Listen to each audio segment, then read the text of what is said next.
大家知唔知咩係18銅人？相傳18銅人係喺少林寺裏面嘅。咁我今日就嚟到灣仔呢間少林寺。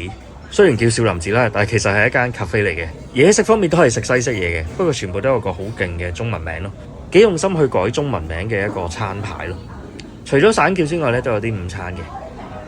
不過呢度啲嘢食份量咧，個 portion 咧就唔算大嘅，味道就 OK 嘅，杯咖啡都幾好飲。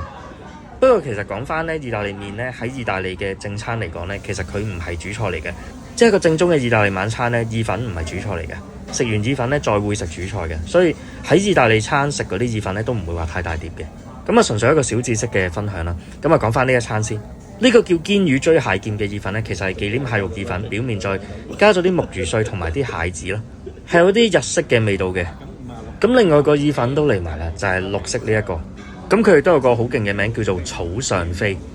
睇中文名咧，其實真係唔知咩嚟嘅。咁其實佢咩嚟嘅咧？就係一個 pesto 醬啊，即係羅勒醬。